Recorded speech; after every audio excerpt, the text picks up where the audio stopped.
Hello, my name is Coach Oyama and I have a passion to help you improve. I specialize in macro and hopefully I can help you learn something today. I do all my coaching free. All you got to do is DM. Here's my resume or whatever you call that. And then here's my Discord. There's a French word or something other for like resume or like the longer resume, but whatever. I think it sounds cool, but I'm off track. All right, so today we're reviewing Diamond 4 Echo. Feels lost and doesn't know what to do with the game sense part. So that's perfect. Exactly what I want to look at.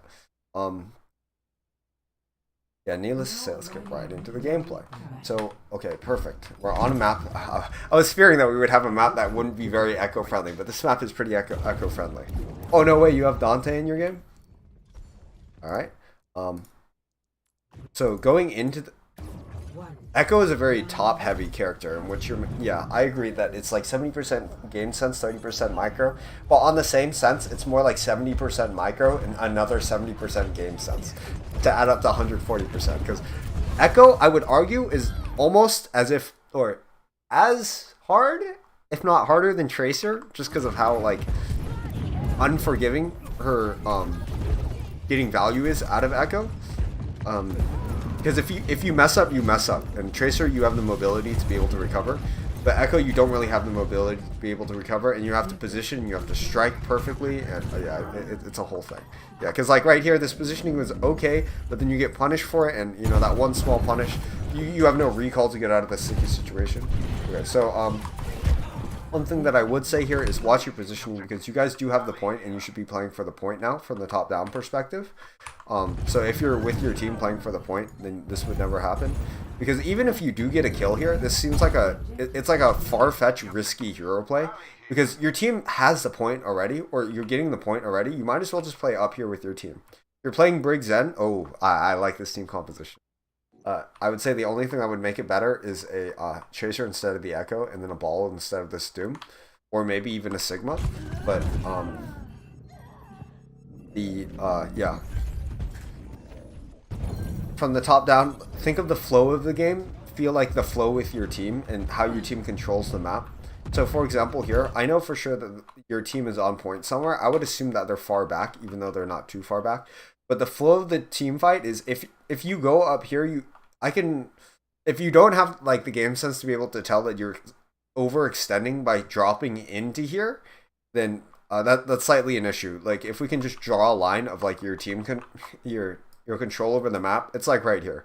So when you're over here, it's like a danger area where you can't really stabilize if you make a mistake. And you'd have to like come back through here, except the way to go back into your team is really scuffed because there's no really easy way to do it. You can try to go through the windows, and going through the side flanks are a really long time. So when you take this engagement here, it's a very risky engagement because you're going behind the enemies. And if you're going in with your team, it takes the risk out. But right now, if they turn and look at you, it's a very risky engagement. So what I'd much rather see you do is go in waves, especially with your Doomfist. Go in, be like a hawk where you shoot your stickies, look to beam one person or force your cooldowns with them. Because if you know that, like for example, the Junker Queen is low, but you use all your cooldowns and trade it for one milk, the enemies are just going to speed into your team, and then like you're not going to have anything to be able to help your team. But of course, we're only in diamond, so I can't expect as much out of the enemies to like think that far ahead or have those kind of habits. But for you, what this means is tracking the enemy cooldowns and knowing what cooldowns... I definitely ate soap earlier. What cooldowns give you an edge over the enemies for you to be able to all-in and get a kill. Because otherwise, if you're playing Echo like it's Cassidy or Ashe or like Junkrat, where you're like slow and progressive, like just stable, that's not the case. You need to like have these ebb and tides of all in, not at all, like somewhat forcing cooldowns, not at all in to get a kill, and then like sustain maybe and slowly drop out of the team fight or restabilize. Like right here's a perfect example. Boom, if you had your cooldowns right here, this Cassidy is dead even faster, and then maybe you can force more out of the enemy carry kill.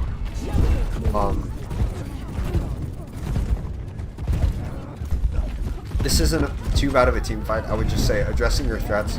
I feel like you went in really aggressively when you didn't really have a warrant to go in. Because they used Curie ult and your team was kind of backing up a little. So I would have loved to see you use your abilities and then go in when you knew that you were going to land cooldowns. Rather than like, yeah, like right here, how you just like face take the soldier. I feel like you're thinking like you're playing Genji or Tracer.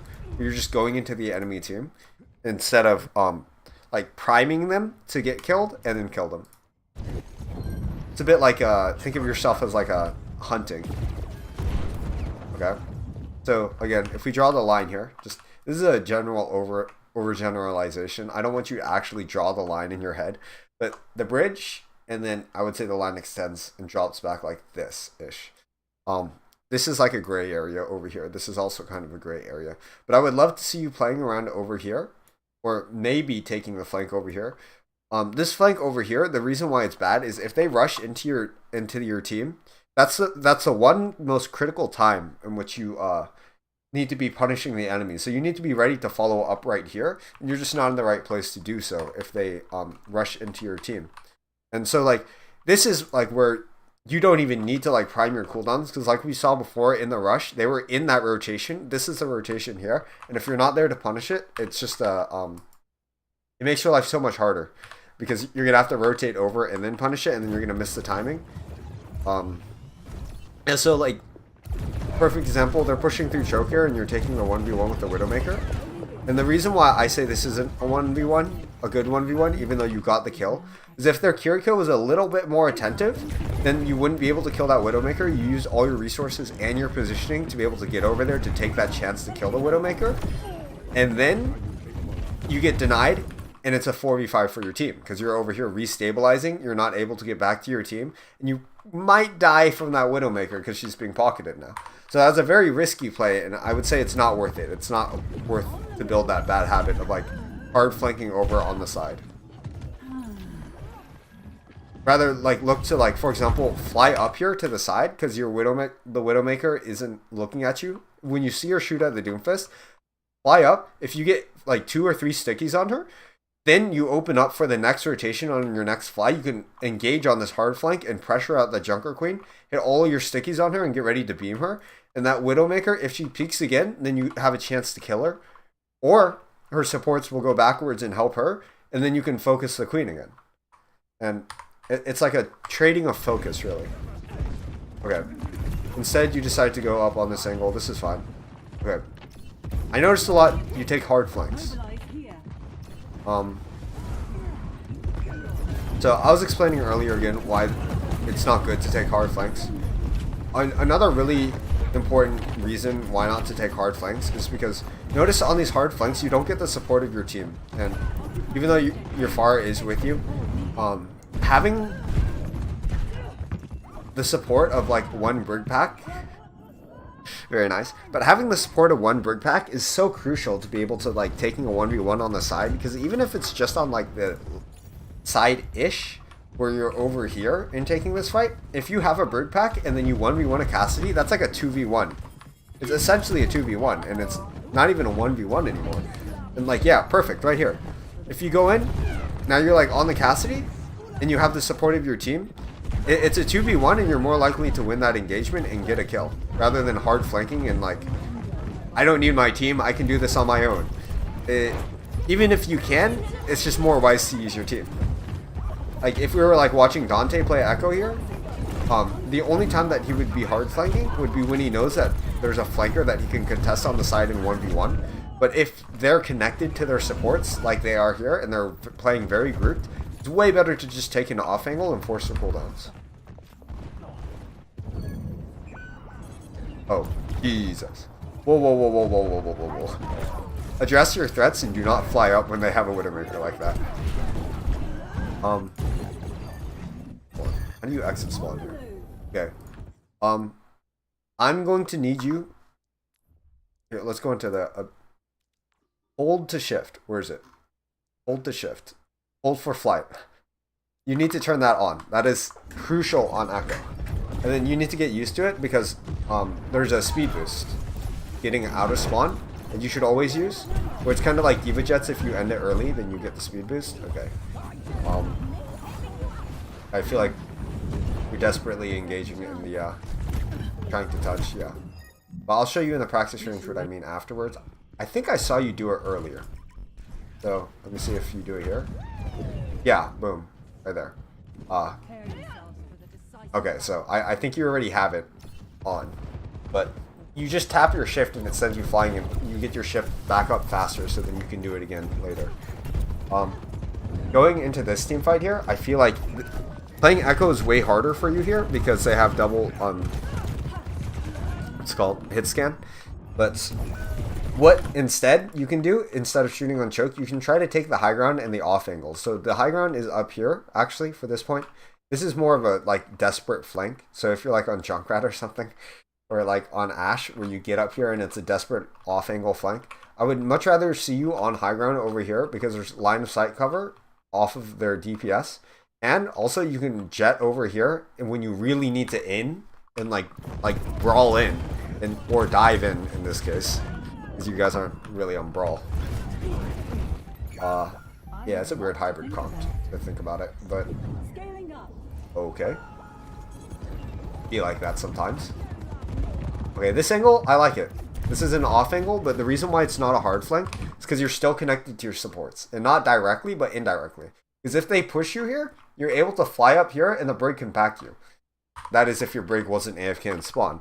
But, needless to say, you're still connected to your team here.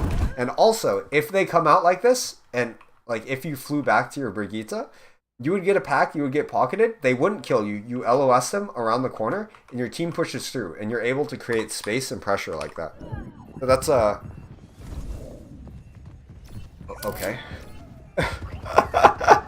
I see why you say you were the one to lose your team this game.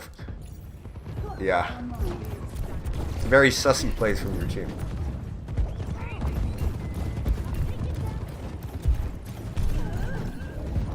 Okay. I think watching your gameplay here, yeah, so definitely my theory of what's happened is you were punished for going on these side flanks because you weren't properly okay, you got saved really hard there because you weren't properly connecting to your supports and getting the support that you needed to take those off angles. So it started with the hard flanks, you weren't getting support because you can't. Then you were on the off angles and you weren't getting support from your team because your positioning wasn't inclusive for them. But then now you're like choke point Charles, just shooting down the choke point and only shooting down the choke point. I mean, it's not the worst. It's way better than compared to hard flanking, but I'd much rather see you taking off angles because that's where you're able to set up for your own dives and be able to punish the enemies and be able to jump in with your beam, your laser, your okay. Actually, I want to see the setup into this fight. I skipped forward because I thought that you guys would just dry fight and let them take this point. You ain't going down without a fight, I see. Okay. Let's talk about your ultimate usage here and what phase of the team fight. When you lose two people here and you try to use your ultimate, especially into their ultimate, it's a 3v5. So is it like really worth it to use your ultimate and try to take this really risky play, which you're probably not going to win because they have double hit scan. You can't copy their tank because their tank isn't in front of you. It's a really risky fight, and I feel like if you were to just save your ultimate for the next round, it would make all the difference. Also, staying on the high ground is very important. Because it's in this game sense, because especially when you copy, you need to know how to play the other heroes.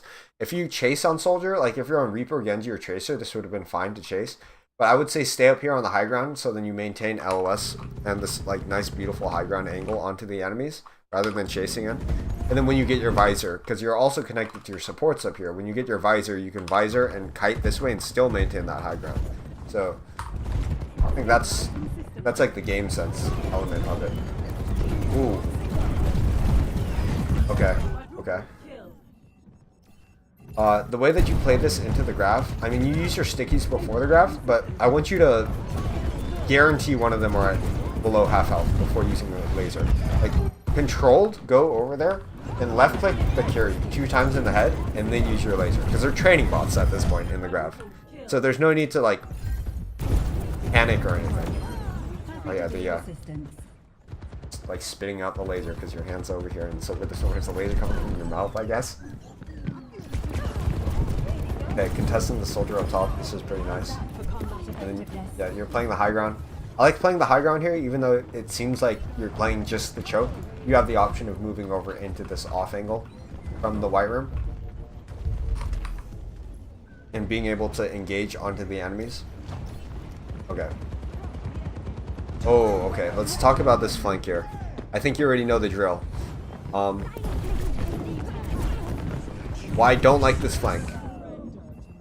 I think you can already tell. It's because you're not connected to your supports, and they are connected to their supports.